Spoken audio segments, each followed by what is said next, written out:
नमस्कार. मी ॲडव्होकेट प्रमोद ढोकले. आपलं माझ्या ॲडव्होकेट प्रमोद ढोकले सिम्प्लिफाईंग कोर्ट डिसिजन या यूट्यूब चॅनेलवरनं स्वागत करत आहे.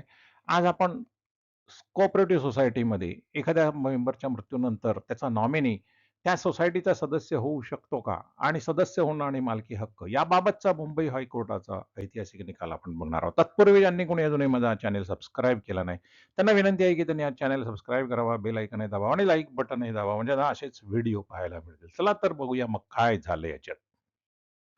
मालाड सहकारी गृहनिर्माण संस्था विरुद्ध महाराष्ट्र सरकार, divisional joint registrar, deputy registrar आणि राधेश्याम धनुका यांच्यामधील रिट पिटिशनचा हा निकाल मी आज तुमच्या पुढे सांगणार आहे. याची पार्श्वभूमी आपण समजावून घेऊयात.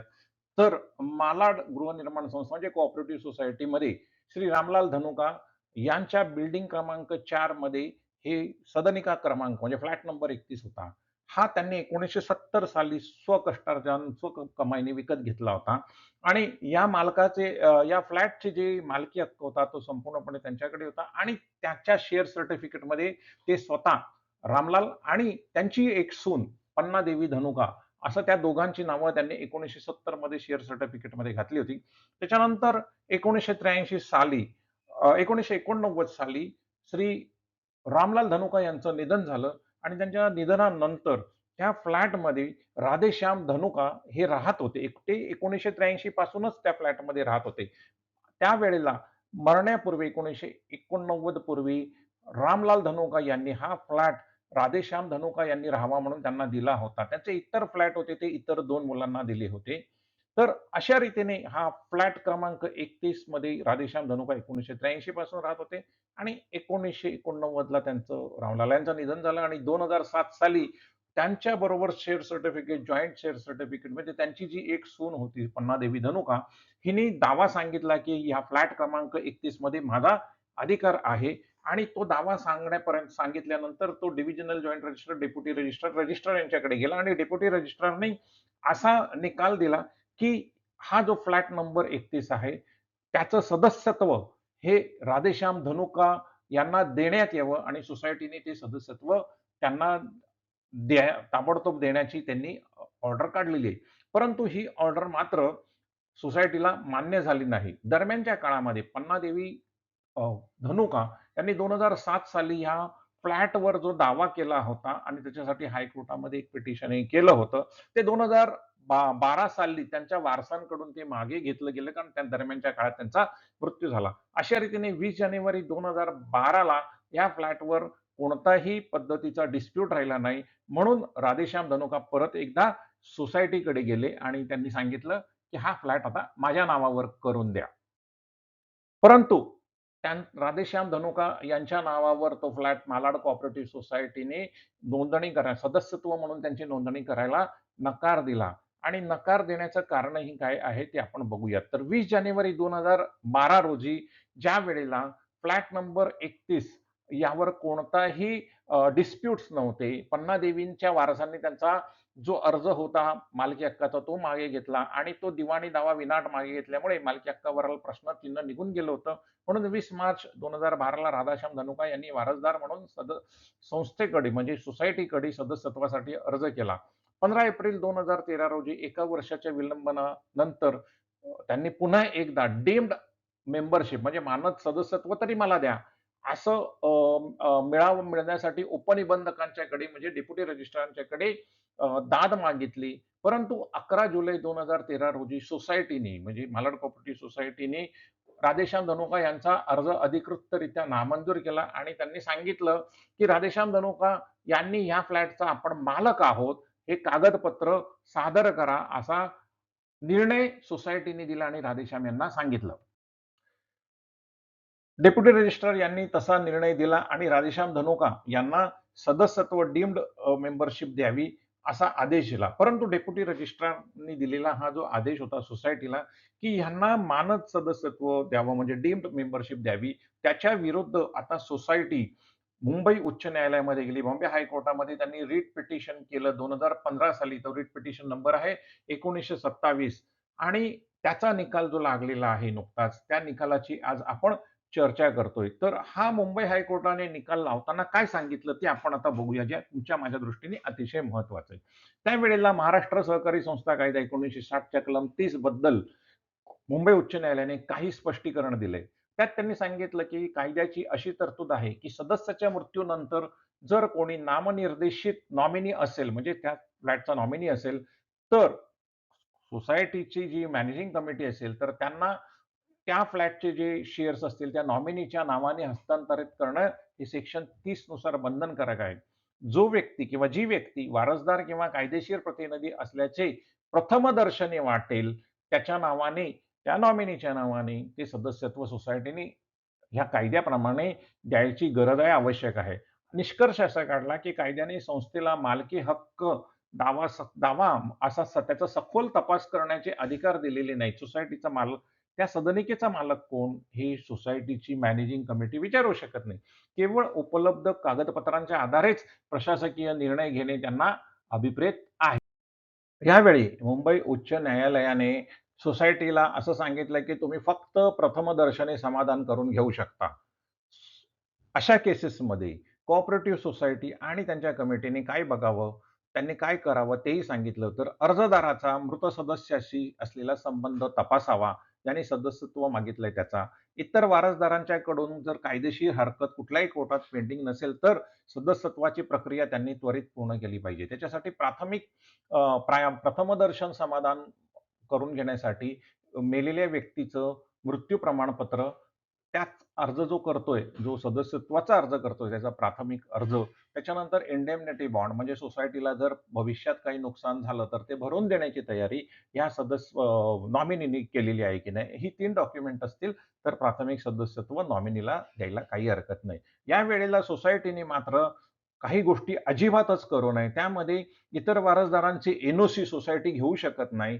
त्याचप्रमाणे दिवाणी न्यायालयासारखा मालकी हक्काचा तपास करण्याचा अधिकार तर सोसायटीला अजिबात नाही, असं मुंबई उच्च न्यायालयाने. सोसायटीने अशा पद्धतीने दिलेलं डीम्ड मेंबरशिप आहे, त्याला प्रशासकीय नोंद म्हणतात. ती आणि मालकी हक्क याच्यामध्ये काय फरक आहे? तर प्रशासकीय नोंद जर डीम्ड मेंबरशिप दिली, तर ती केवळ त्याचा मुख्य उद्देश हा सोसायटीचा जो मेंटेनन्स आहे, देखभाल शुल्क गोळा करणे हाच असेल आणि संस्थेचा कारभार चालवणे असेल. सदस्यत्व अशा पद्धतीने डीम्ड मेंबरशिप सोसायटीने कुठल्याही सदस्याला दिल्याने त्या सदस्याचा मालकी हक्क त्या फ्लॅटमध्ये निर्माण होत नाही, किंवा असेल तर तो नष्टही होऊ शकत नाही. सगळ्यात महत्त्वाचं म्हणजे कौटुंबिक किंवा मालमत्तेचे वाद सोडवण्याचा गृहनिर्माण संस्थेला, कोऑपरेटिव्ह सोसायटीला कुठलाही अधिकार नाही. हे उच्च न्यायालयाने स्पष्ट केलंय. तर दिवाणी न्यायालयाचे अधिकार काय आहेत तेही सांगितले. मालमत्तेचा खरा मालक कोण हे ठरवणं आणि संपत्तीचं वाटप करणं हे सर्वस्वी दिवाणी न्यायालयाचा अधिकार आहे, सोसायटीचा नाही. अंतिम कायदेशीर मालकी हक्क फक्त न्यायालय ठरवू शकते, सोसायटी नाही. वारसा हक्क आणि मालमत्तेचे वाद सोडवण्याचा सर्वोच्च अधिकार दिवाणी न्यायालयाला आहे, सोसायटीला नाही, हेही सांगितलं. हस्तांतरण की वारसा हा जो डायलेमा असतो, ह्या डायलेमा संबंधी लक्षात घ्या, की मालमत्तेचा जेव्हा व्यवहार होतो, तेव्हा 2 जिवंत व्यक्तींमधील व्यवहारामध्ये सेल डीड होतं, म्हणजे त्याच्यामुळे हस्तांतरण होतं प्रॉपर्टीचं. परंतु जर सदस्याचा जर मृत्यू झाला, तर त्या मृत्यूनंतर वारसा हक्काने त्या संपत्तीचं हस्तांतरण होतं. आता यामध्ये कोऑपरेटिव्ह सोसायटीने असा आक्षेप घेतला होता, की राधेश्याम यांनी हस्तांतरणाचा अर्ज वापरला, वारसाचा नाही, हा ऑब्जेक्शन होता. न्यायालयाने निर्णय देताना स्पष्टपणे सांगितले, की न्यायालयात प्रक्रियेच्या तांत्रिक चुकीपेक्षा अर्जाचा मूळ हेतू महत्त्वाचा असतो.